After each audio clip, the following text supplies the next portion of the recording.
ಗಂಡ ಹೆಂಡತಿ ಇಬ್ಬರೂ ಬೇಕು, ನೀವು ಒಬ್ಬರೇ ಇದ್ದೀರಲ್ಲ ಅದಕ್ಕೆ ಕೇಳಿದೆ. ಅಲ್ಲ, ನಾನು ಯಾಕೆ ಹಾಗೆ ಹೇಳಿದೆ ಅಂತಂದರೆ, ನಿಮ್ಮ ಹೆಂಡತಿ ಜಾಸ್ಮಿನ್ ಅವ್ರ ತಾಯಿ ತೀರ್ಕೊಂಡು ತುಂಬ ವರ್ಷ ಆಗಿರ್ಬೇಕಲ್ವ. ಅಂಥದ್ರಲ್ಲಿ ನೀವು ಆ ಕೆಲಸಕ್ಕೆ ಕೂರ್ತೀನಿ ಅಂತ ಹೇಳಿದ್ರಲ್ಲ, ನಿಮ್ಮ ಹೆಂಡತಿ ಜಾಗದಲ್ಲಿ ಕೂರೋದಕ್ಕೆ ಬೇರೆ ಯಾರಾದರೂ ಇದ್ದಾರಾ?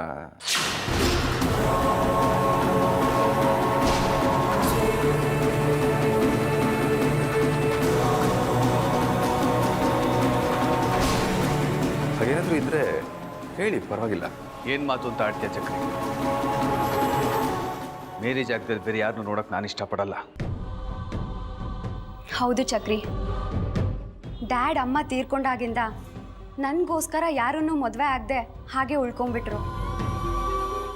ನನಗೋಸ್ಕರ ಅವ್ರ ಜೀವನನೇ ಮುಡುಪಾಗಿಟ್ಟಿದ್ದಾರೆ. ಓ ಗುಡ್. ನಿಮ್ಮ ಡ್ಯಾಡು ತುಂಬ ಗ್ರೇಟ್ ಅಲ್ವಾ ಜಾಸ್? ಹೌದು, ಅದಕ್ಕೆ ನನಗೆ ಅವ್ರ ಕಂಡ್ರೆ ತುಂಬ ಇಷ್ಟ. ಹೌದು, ಧಾರೆ ಎರೆದು ಕೊಡೋದಕ್ಕೆ ಈ ಊರಲ್ಲಿ ನಿಮಗೆ ಗೊತ್ತಿರೋರು ಬೇರೆ ಯಾರಾದರೂ ಇದ್ದಾರಾ? ಏನ್ ಮಾತು ಅಂತ ಆಡ್ತೀಯಪ್ಪ ನೀನು? ಪರಿಚಯಸ್ತ್ರಿ ಊರಲ್ಲಿ ಯಾರು ಇಲ್ಲ ಅಂದಮೇಲೆ ಗೊತ್ತಿರೋರು ಯಾರು ಇರ್ತಾರೆ? ಪಾಪ, ಅಷ್ಟು ವರ್ಷ ನೀವು ಇದೇ ಊರಲ್ಲಿ ಇದ್ರಿ, ಆದರೂ ನಿಮಗೆ ನೆಂಟರು ಸಂಬಂಧಿಕರು ಯಾರೂ ಇಲ್ಲ. ಅಲ್ಲ, ಇದ್ದಿದ್ರೆ ಇಂಥ ಟೈಮಲ್ಲಿ ಹೆಲ್ಪ್ ಆಗ್ತಿತ್ತಲ್ವಾ, ಅದಕ್ಕೆ ಹೇಳಿದೆ. ಎಲ್ಪ್ ಆಗ್ತಿತ್ತು, ಆದ್ರೆ ಏನ್ ಮಾಡಕ್ಕಾಗತ್ತೆ, ನಮ್ಗ ಆ ಭಾಗ್ಯ ಇಲ್ವಲ್ಲ. ಛೇ, ಹೀಗಾಗಬಾರ್ದಿತ್ತು. ಚಕ್ರಿ, ಈಗೇನು ತಂದೆ ತಾಯಿ ಸ್ಥಾನದಲ್ಲಿ ಯಾರಾದರೂ ಕೂತ್ಕೊಂಡ್ರೆ ಮಾತ್ರ ಮದುವೆ ಆಗದಾ? ಇಲ್ಲ ಅಂದ್ರೆ ಆಗಲ್ವಾ? ಆಗುತ್ತೆ ಜಾಸ್, ಆದರೂ ಈ ಶಾಸ್ತ್ರ ಸಂಪ್ರದಾಯ ಅಂತ ಒಂದಿರುತ್ತಲ್ಲ, ಅದಕ್ಕೆ ಹೇಳಿದೆ. ಏನಂತೀರಾ ಅಂಕಲ್?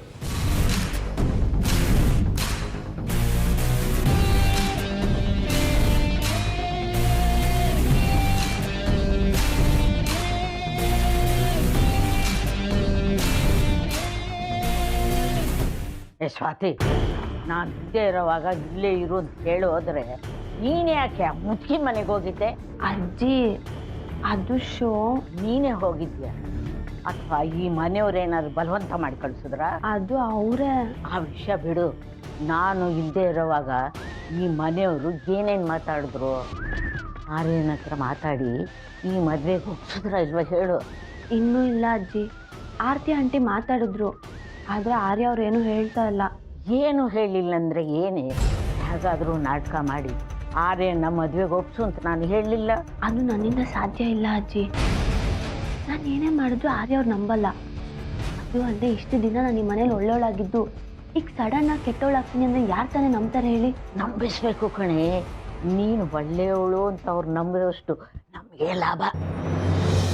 ಅಮ್ಮ ಅವರು ಹೇಳಿದ್ದಾರೆ, ಈ ಮನೆಯವ್ರಿಗೆ ನಾವು ಎಷ್ಟು ಕಷ್ಟ ಕೊಟ್ಟರು ಅವರು ಖುಷಿ ಪಡ್ತಾರೆ. ಅವರು ಖುಷಿ ಪಟ್ಟಷ್ಟು ನಮಗೆ ಹೆಚ್ಚಿಗೆ ಲಾಭ. ಗೊತ್ತಾಯ್ತಾ? ಅಜ್ಜಿ, ನೀವು ಮಾತಾಡ್ತಿರೋದು ತಪ್ಪಲ್ವಾ? ಯಾವುದೇ ತಪ್ಪು? ಬದುಕಲೇಬೇಕು ಅಂದರೆ ಮೋಸ ಮಾಡಲೇಬೇಕು. ಇಲ್ಲ ಅಂದರೆ ಈ ಕಲಿಗಾಲದಲ್ಲಿ ಜೀವನ ಮಾಡೋಕ್ಕಾಗುತ್ತೇನೆ? ನೀನಿನ್ನೂ ಚಿಕ್ಕವಳು, ನಿನಗೆ ಗೊತ್ತಾಗೋಲ್ಲ. ನಾನು ಹೇಳ್ದಷ್ಟು ನೀನು ಕೇಳಬೇಕಷ್ಟೆ. ಕೇಳ್ತೀನಿ, ಇಲ್ಲ ಅಂತ ಹೇಳಲಿಲ್ಲ. ಆದರೆ ಏನದು ಆದರೆ ಗೀದ್ರೆ ಅಂತ ಮೀನ ಮೇಷ ಎನಿಸ್ತಾ ಇದೆಯಾ?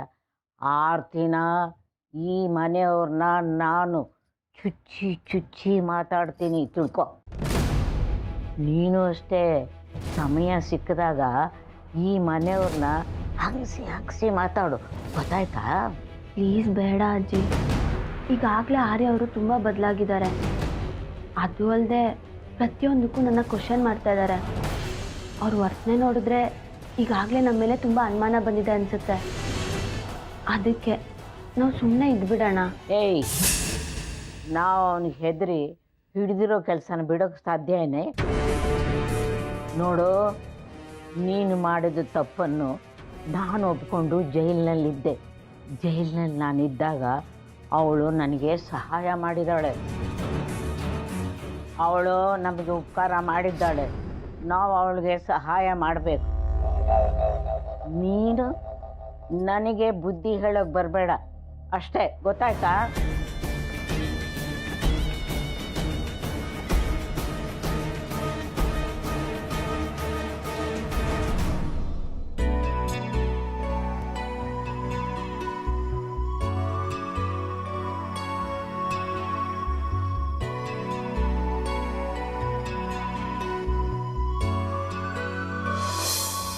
ಇವತ್ತು ಒಂದು ರೀತಿ ವಿಶೇಷನೇ. ತುಂಬ ದಿನದಿಂದ ನಾನು ಇಟ್ಕೊಂಡಿದ್ದ ಕನಸಿಗೆ ನೀವು ಹೆಲ್ಪ್ ಮಾಡಿದ್ದೀರಿ. ತಗೊಳ್ಳಿ, ಇದರಲ್ಲೇ ನಿಮಗೆ ಕೊಡಬೇಕಾದ ಅಮೌಂಟ್ ಇದೆ, ಎಣಿಸ್ಕೊಳ್ಳಿ. ಹಾಗೆ ಸ್ವೀಟು ಇದೆ, ತಗೊಳ್ಳಿ. ಪರವಾಗಿಲ್ಲ ಸರ್, ನೀವು ಕೊಟ್ಮೇಲೆ ಕರೆಕ್ಟಾಗಿ ಇರುತ್ತೆ. ಹೌದು, ನಿಮಗೆ ಈ ಜಮೀನೆಲ್ಲ ಯಾಕೆ ಸರ್? ವಿಧಾನಸೌಧದಲ್ಲಿ ಇದ್ಕೊಂಡು ರಾಜಕೀಯ ಮಾಡ್ಕೊಂಡು ಇರ್ಬೋದಲ್ವಾ ಸರ್? ನಾನು ಇದನ್ನು ತಗೊಳ್ತಾ ಇರೋದು ಒಂದು ಒಳ್ಳೆ ಉದ್ದೇಶಕ್ಕೆ. ನಾನೇ ಹೇಳೋ ತನಕ ನೀವು ಈ ವಿಷಯನ ಯಾರಿಗೂ ಹೇಳ್ಬೇಡಿ. ನಾವು ಯಾರಿಗೂ ಹೇಳಲ್ಲ ಬಿಡಿ ಸರ್, ನಮಗೆ ಗೊತ್ತು. Thank you. ನಾವಿನ್ನು ಬರ್ತೀವಿ ಸರ್. ಸರಿ. ಸೂರ್ಯರೇ, ಏನು ಯೋಚನೆ ಮಾಡ್ತಾ ಇದ್ದೀರಾ? ಆರ್ಯನ್ ಮದುವೆಗೆ ಸರ್ಪ್ರೈಸ್ ಆಗಿ ಕೊಡಬೇಕು ಅಂತ ಇದನ್ನು ಎತ್ತಿಟ್ಟಿದ್ದೆ. ಈಗ ನೋಡಿದ್ರೆ ಅವನ ಮದುವೆ ಆಗ್ತಾನೋ ಇಲ್ವೋ. ಅದಕ್ಕೆ ಯಾಕೆ ಯೋಚನೆ ಮಾಡ್ತೀರಾ? ಅವನೀಗ ಮದುವೆ ಬೇಡ ಅಂತ ಹೇಳಿರ್ಬೋದು. ಮುಂದೊಂದು ದಿನ ಅವ್ನ ಮದುವೆ ಆಗಲೇಬೇಕಲ್ವಾ? ಆಗ ಇದನ್ನು ಕೊಟ್ಟರೆ ಆಯಿತು. ಕೊಡಿ, ನಾನು ತೆಗೆದಿಟ್ಟಿರ್ತೀನಿ.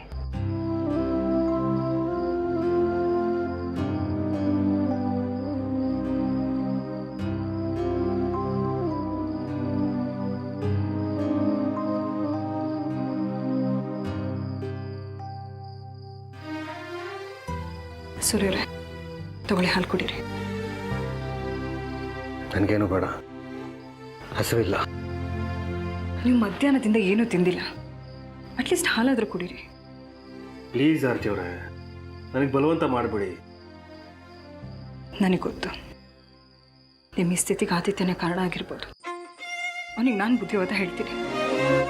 ಅವನನ್ನು ಹಿಡಿತದಲ್ಲಿ ಇಟ್ಕೊಳ್ಳೋ ಜವಾಬ್ದಾರಿ ನಂದು. ಗಿಡವಾಗಿ ಬಗ್ದೇ ಇರೋದು ಮರವಾಗಿ ಬಗ್ಗುತ್ತಾ? ಬಗ್ಗಿಸ್ಬೇಕು ಸೂರ್ಯವ್ರೆ, ಇಲ್ಲಾಂದ್ರೆ ಅವ್ನು ಹಾಳಾಗಿ ಹೋಗ್ತಾನೆ. ನನಗೆ ನಿಮ್ಮನ್ನು ಕಳ್ಕೊಳ್ಳೋದಕ್ಕೂ ಇಷ್ಟ ಇಲ್ಲ, ಅವನನ್ನು ದೂರ ಮಾಡ್ಕೊಳ್ಳೋದಕ್ಕೂ ಇಷ್ಟ ಇಲ್ಲ. ಅದಕ್ಕೆ ನಾನು ನಿರ್ಧಾರಕ್ಕೆ ಬಂದಿದ್ದೀನಿ, ಅವನು ಮದುವೆ ಮಾಡಬೇಕು ಅಂತ. ಏನು? ಅವನಿಗೆ ಮದುವೆನಾ? ಕೋಡಂಗಿಗೆ ಕಾವಿ ತೋರಿಸ್ದಾಗುತ್ತೆ. ಮೊದಲು ಅವನಿಗೆ ಮನುಷ್ಯನಾಗಿ ಬದುಕೋದನ್ನು ಕಲಿಸಿ, ಆಮೇಲೆ ಮದುವೆ ಬಗ್ಗೆ ಯೋಚನೆ ಮಾಡಿ. ಮನುಷ್ಯತ್ವನೇ ಮರ್ತಿರೋ ಮಗನ ಮೇಲೆ ಕರುಣೆ ತೋರಿಸಿ ಒಂದು ಮುಗ್ಧ ಹೆಣ್ಣಿನ ಬಾಳನ್ನು ಹಾಳು ಮಾಡೋದು ಬೇಡ. ಇಲ್ಲ ಸೂರ್ಯವ್ರೆ, ಆದಿತ್ಯ ಮದುವೆ ಮಾಡಿದ್ರೆ ಹೆಂಡತಿ ಮಕ್ಕಳು ಅನ್ನೋ ಜವಾಬ್ದಾರಿ ಬರುತ್ತೆ. ಅಕಸ್ಮಾತ್ ನಾವು ಆರ್ಯನ್ ಮದುವೆ ಮಾಡಿದ್ರೆ ನೋಡಿದವ್ರು ಏನು ಮಾತಾಡ್ಕೋತಾರೆ ಹೇಳಿ? ಅವ್ರಿಗೆ ನೀವು ಉತ್ತರ ಕೊಡ್ತೀರಾ? ಈಗ ನಾನು ಮಾಡದೇ ಇರೋ ತಪ್ಪಿಗೆ ಉತ್ತರ ಕೊಡ್ತಿಲ್ವಾ? ಹಾಗೆ ಏನಾದರೂ ಹೇಳಿದ್ರೆ ಆಯ್ತು ಬಿಡಿ. ಸೂರ್ಯವ್ರೆ, ನನ್ನ ಮಾತು ಕೇಳಿ. ಆದಿತ್ಯ ಖಂಡಿತವಾಗ್ಲೂ ಬದಲಾಗ್ತಾನೆ.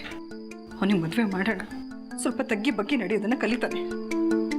ನಾನು ಏನೇ ಹೇಳಿದ್ರು ನೀವು ನನ್ನ ಮಾತನ್ನು ಕೇಳ್ತಿಲ್ಲ. ನೀವು ಅವನಿಗೆ ಮದುವೆ ಮಾಡ್ತಿರೋ ಅಥವಾ ನ್ಯಾಯ ನೀತಿಯಿಂದ ಬದುಕೋದನ್ನು ಕಲಿಸ್ತಿರೋ, ಅದು ನನಗೆ ಬೇಡ.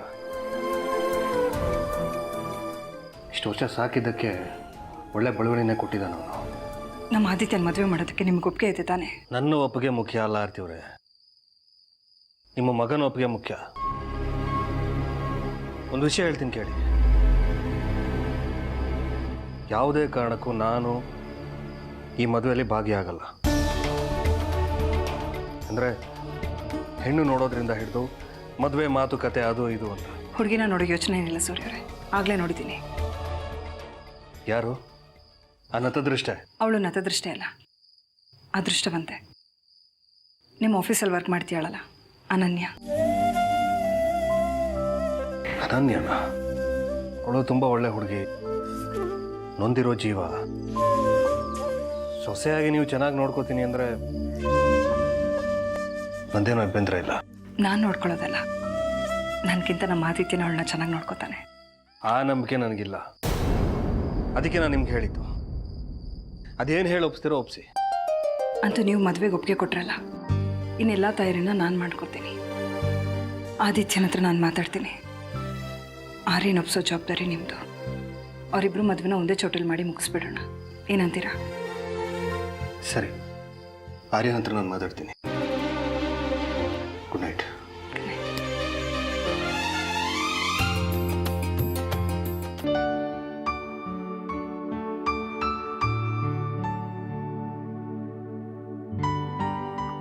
ಮೆಸೇಜ್ ಮಾಡಿದ್ರೆ ರಿಪ್ಲೈ ಮಾಡಿಲ್ಲ ಅಲ್ಲ?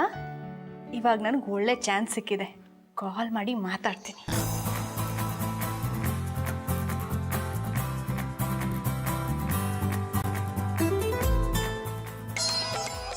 ನನಗೆ ಯಾಕೆ ಫೋನ್ ಮಾಡ್ತಾ ಇದ್ದಾಳೆ? ಹಲೋ. ಹಾಯ್, ನಾನು ಅನನ್ಯ ಮಾತಾಡ್ತಿರೋದು. ಹಾಂ, ಗೊತ್ತಾಯ್ತು, ಹೇಳು. ನಾನೀಗ ಯಾಕೆ ಫೋನ್ ಮಾಡಿದೆ ಗೊತ್ತಾ? ಹೇಳಿದ್ರೆ ತಾನೇ ಗೊತ್ತಾಗೋದು. ಹೌದಲ್ಲ, ಅದು ಅವತ್ತು ನೀವೊಂದು ಫೈಲ್ ಕೊಟ್ಟು ಹೋಗಿದ್ರಲ್ಲ ಸರ್ ಹತ್ರ ಸಿಗ್ನೇಚರ್ ಹಾಕ್ಸೋದಕ್ಕೆ. ಅದಕ್ಕೆ ಸೈನ್ ಹಾಕ್ಬೋದು, ಆದರೆ ಏನಾದ್ರೆ ಫೈಲೇನಾರ ತೊಂದರೆ ಇದೆಯಾ? ಅಯ್ಯೋ, ಅಂಥ ಕರೆಕ್ಷನ್ಸ್ ಏನಿಲ್ಲ. ಸಣ್ಣ ಮಿಸ್ಟೇಕ್ ಇದೆಯಂತೆ, ಅದನ್ನ ಸರಿ ಮಾಡಿದ್ರೆ ಸೈನ್ ಹಾಕ್ಬೋದಂತೆ. ಹೌದಾ? ಒಂದು ಕೆಲಸ ಮಾಡಿ, ಆ ಫೈಲ್ನ ನನ್ನ ಕೈಲಿ ಕೊಡಿ, ನಾನು ಮಿಸ್ಟೇಕ್ನೆಲ್ಲ ಕರೆಕ್ಟ್ ಮಾಡಿ ವಾಪಸ್ ಕೊಡ್ತೀನಿ. ನೀವು ಆಫೀಸ್ ಹತ್ರ ಬನ್ನಿ, ಅದೇನು ಕರೆಕ್ಷನ್ಸ್ ಇದೆಯೋ ನಾನು ಹೇಳ್ತೀನಿ. ಥ್ಯಾಂಕ್ಸ್. ಅಯ್ಯೋ, ಒಂದು ನಿಮಿಷ, ಫೋನ್ ಕಟ್ ಮಾಡಬೇಡಿ. ಹಾಗೆ ನಿಮಗೆ ಇನ್ನೊಂದು ವಿಷಯ ಹೇಳಬೇಕು. ಏನು? ಅದು ಅವತ್ತು ಜಾಸ್ಮಿನ್ ನಿಮ್ಮ ಮನೆಗೆ ಬಂದಿದ್ಲಲ್ಲ, ಆಗ ಅವಳು ನಿಮ್ಮ ಅಮ್ಮನ ಹತ್ರ ನಮ್ಮಿಬ್ರು ಮದುವೆ ವಿಷಯ ಮಾತಾಡಿದ್ಲಂತೆ. ಏನು? ನಾನು ನಿನ್ನ ಮದುವೆ ಆಗ್ತೀನಿ ಅಂತ ಹೇಳಿದ್ನಾ? ಅದಕ್ಕೆ ನಿಮ್ಮ ಅಮ್ಮ ನಮ್ಮಿಬ್ರು ಮದ್ವೆಗೆ ಒಪ್ಕೊಂಡ್ರಂತೆ. ವಾಟ್? ಅಮ್ಮ ಒಪ್ಕೊಂಡಿದ್ದಾರಾ?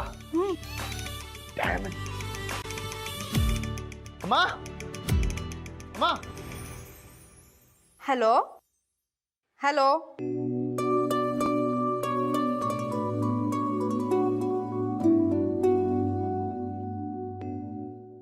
ಅಮ್ಮ. ಯಾಕೋ ಕೂಗ್ತಾ ಇದೆಯಾ? ಏನಾಯ್ತು? ಅಮ್ಮ, ಮೊನ್ನೆ ಜಾಸ್ಮಿನ್ ಮನೆಗೆ ಬಂದಾಗ ಅವಳು ನಿನ್ನ ಹತ್ರ ಏನೋ ಹೇಳಿದ್ಲ?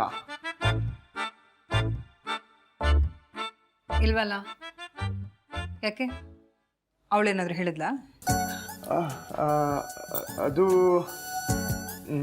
ಅದು ಏನಾದರೂ ಹೇಳಿದ್ಲಾ? ಅವಳೇನು ಹೇಳಿಲ್ಲ, ಆದರೆ ವಿಷಯ ಗೊತ್ತಾಯ್ತು. ಏನು ವಿಷಯ? ನೀನು ನನ್ನ ಮದುವೆಗೆ ಒಪ್ಕೊಂಡಿ ಅಂತೆ. ಹೌದು, ಒಪ್ಪಿಗೆ ಕೊಟ್ಟೆ. ಯಾಕೆ? ತಪ್ಪಾ? ನನಗೆ ಈಗಲೇ ಮದುವೆ ಹಾಕಿ ಇಷ್ಟ ಅಲ್ಲಮ್ಮ. ಮದುವೆ ಆಗೋಕ್ಕೆ ಇಷ್ಟ ಇಲ್ವೋ ಅಥವಾ ಹುಡುಗಿನೇ ಇಷ್ಟ ಇಲ್ವೋ? ನಾನಿಲ್ಲ ಹಂಗಂದೆ. ಸರಿ ಬಿಡು, ಆ ಹುಡುಗಿ ಇಷ್ಟ ಇಲ್ಲ ಅಂದ್ರೆ ಹೇಳ್ಬಿಡು, ಬೇರೆ ಹುಡುಗಿ ನೋಡಿ. ಹೇ, ನಾನು ಇಷ್ಟ ಇಲ್ಲ ಅಂತ ಎಲ್ಲಿ ಹೇಳ್ತೆ? ನನಗೆ ಈಗ ಮದುವೆ ಬೇಡ ಅಂದೆ. ಅಲ್ಲ ಕಣೋ, ಈಗ ಮದುವೆ ಬೇಡ ಅಂದ್ರೆ ಆರ್ಯನ್ ಮದುವೆ ಮೊದಲೇ ಮಾಡೋಕ್ಕಾಗತ್ತಾ? ಜನ ನಾಳೆ ಏನು ಮಾತಾಡ್ಕೋತಾರೆ ಹೇಳು? ಅವರಿಗೆಲ್ಲ ಏನು ಉತ್ತರ ಕೊಡಲಿ ನಾನು? ಮಾತಾಡ್ಕೊಳೋರು ಮಾತಾಡ್ತಾರೆ. ಸರಿ, ನೀ ಕೋಪ ಮಾಡ್ಕೊಂಬೇಡ, ನಿನ್ಗೆ ಹೇಗೆ ಇಷ್ಟ ಆಗುತ್ತೋ ಹಂಗೆ ಮಾಡ್ಕೊ.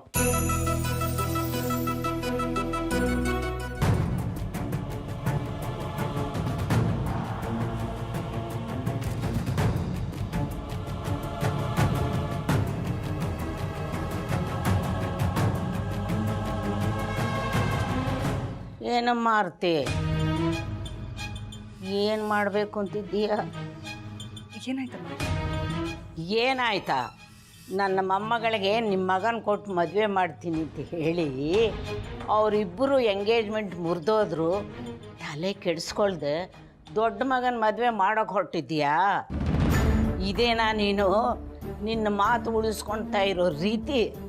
ಅಲ್ಲ ಅಮ್ಮ, ನಾವು ಆದಿತ್ಯನ ಮದುವೆ ಮಾಡ್ತಾ ಇದ್ದೀವಿ ಅನ್ನೋ ಮಾತ್ರಕ್ಕೆ ಆರ್ಯ ಸ್ವಾತಿನ ಮದುವೆನ ಮುಂದೆ ಹಾಕ್ತಿದ್ದೀವಿ ಅಂತ ಅರ್ಥ ಅಲ್ಲ. ನೋಡು, ಇದೆಲ್ಲ ನನಗೆ ಗೊತ್ತಿಲ್ಲ. ನನ್ನ ಮೊಮ್ಮಗಳಿಗೂ ಆರ್ಯನಿಗೂ ಮದುವೆ ಮಾಡಬೇಕು.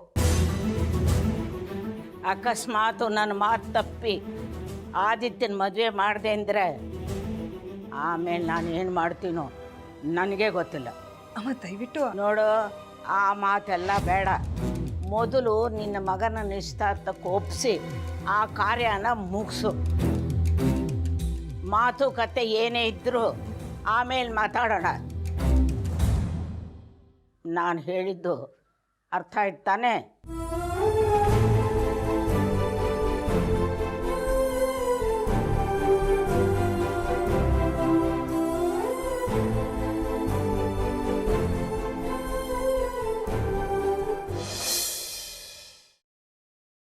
ಆರ್ಯ, ಈಗ ಡ್ಯೂಟಿಗೆ ಹೊರಡ್ತಾ ಇದೆಯಾ? ಹಾಂ ಡ್ಯಾಡ್. ನನಗೆ ಒಂದು ವಿಷಯ ಹೇಳಬೇಕಿತ್ತು. ಹೇಳಿ, ಏನು ವಿಷಯ? ಈ ಕಿಡ್ನಾಪ್ ಹಿಂದೆ ನಮ್ಮ ಹತ್ತಿರದ ಶತ್ರುಗಳು ದೂರದ ಶತ್ರುಗಳ ಕೈವಾಡಿದೆ ಅಂತ ಮೆಸೇಜ್ ಬಂದಿದೆ. ಹತ್ರದ ಶತ್ರುಗಳು ಅಂದರೆ ಆದಿತ್ಯನ? ಅವನದು ಬರೀ ಒಂದು ಕೈ ಅಷ್ಟೇ, ಆದರೆ ಅದ್ರ ಹಿಂದೆ ಇರೋ ಕೈನೇ ಬೇರೆ. ಅದು ಬೇರೆ ಯಾರೂ ಅಲ್ಲ, ಚಿದಂಬರಂ.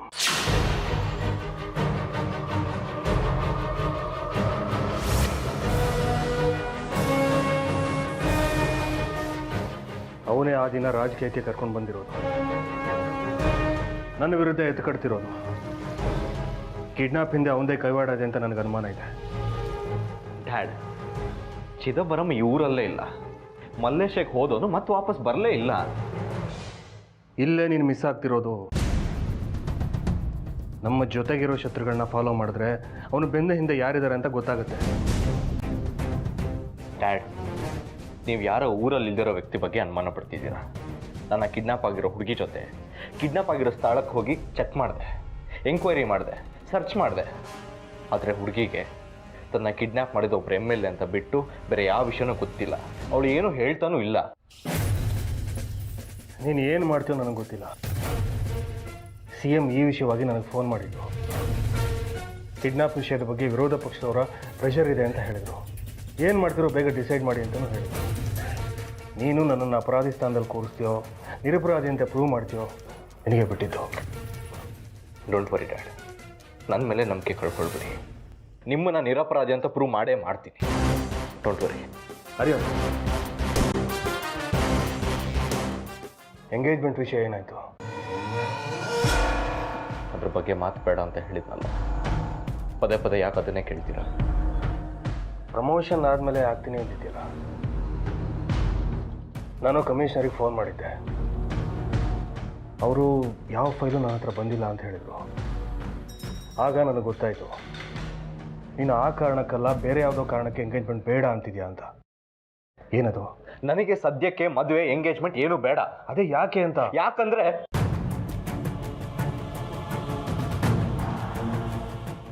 ಯಾಕೆ ಅಂತ ಟೈಮ್ ಬಂದಾಗ ಹೇಳ್ತೀನಿ ಡ್ಯಾಡ್. ಅಲ್ಲಿವರೆಗೂ ನನ್ನೇನು ಕೇಳಬೇಡಿ, ಫೋರ್ಸು ಮಾಡಬೇಡಿ ಪ್ಲೀಸ್.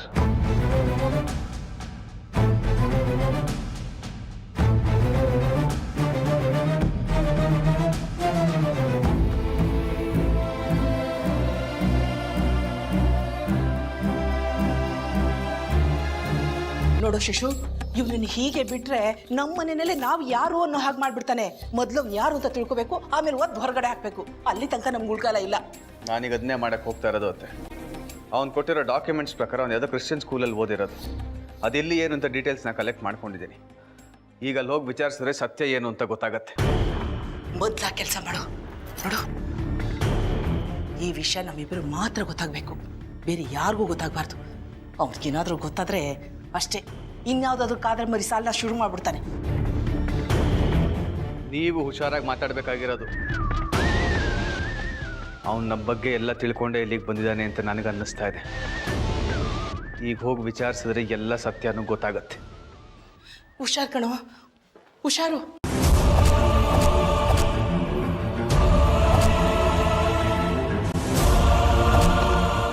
Correct uncle.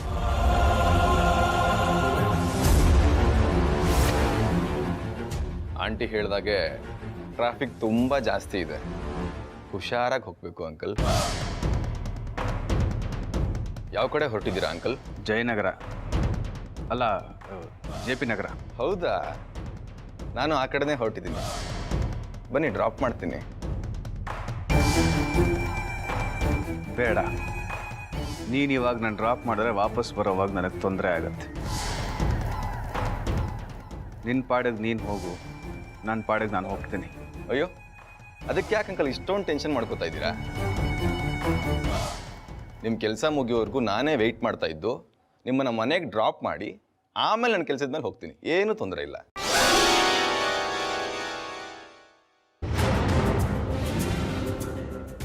ಸುಮ್ಮನೆ ತೊಂದರೆ ತಗೋಬೇಡ, ನಾನು ಹೋಗ್ತೀನಿ.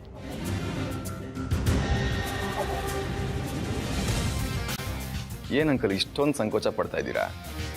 ನೀವು ನಿಮ್ಮ ಕಂಪ್ನಿಗೆ ಬೋರ್ಡ್ ಆಫ್ ಡೈರೆಕ್ಟರ್ ಮಾಡ್ತಿದ್ದೀರಾ. ಅಂಥದ್ರಲ್ಲಿ ನಿಮಗೆ ಅಂತ ಇಷ್ಟು ಸಣ್ಣ ಹೆಲ್ಪ್ ಮಾಡಬಾರ್ದ ನಾನು? ಅವನು ಒಬ್ಬನೇ ಹೋಗ್ಬೇಕು ಅಂತಿದ್ದೇನಲ್ಲಪ್ಪ, ಮತ್ತೆ ಯಾಕೆ ಅವನ್ನ ಬಲವಂತ ಮಾಡ್ತೀಯಾ? ಅಲ್ಲ ಆಂಟಿ, ಅವರು ಚಕ್ರಿ ಅವನು ಯಾವುದೋ ಇಂಪಾರ್ಟೆಂಟ್ ಕೆಲಸದ ಮೇಲೆ ಹೋಗ್ತಿದ್ದಾನೆ. ದಯವಿಟ್ಟು ಅಡ್ಡ ಬರ್ದೇನೆ ಅವ್ನು ಹೋಗೋದಕ್ಕೆ ಬಿಡು. ಓಕೆ, ನಿಮ್ಮಿಷ್ಟ.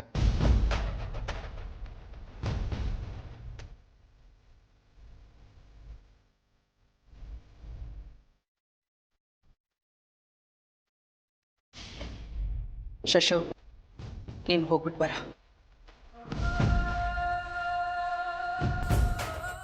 ರಹಸ್ಯ ಭೇದಿಸಲು ಹೊರಟ ಮಾವನಿಗೆ ಅಳಿಯ ಅಡ್ಡಗಾಲು ಹಾಕಿ ನಿಲ್ಲುವನು. ಆದರೂ ಹಾಗೂ ಹೀಗೂ ಅವನಿಂದ ತಪ್ಪಿಸಿಕೊಂಡು ಹೊರಟ ಮಾವನಿಗೆ ಅಲ್ಲಿ ಸಿಗುವ ಮಾಹಿತಿಗೂ ಅಳಿಯ ಕೊಟ್ಟ ಮಾಹಿತಿಗೂ ಯಾವುದೇ ವ್ಯತ್ಯಾಸ ಕಾಣದೆ ಸಪ್ಪೆ ಮೋರೆ ಹಾಕಿಕೊಂಡು ಹಿಂದಿರುಗುವನು. ಈಗಲೂ ಗೆಲುವು ನನ್ನದೇ, ಸೋಲುವ ಅವಕಾಶ ಮತ್ತೆ ನಿಮ್ಮದೇ.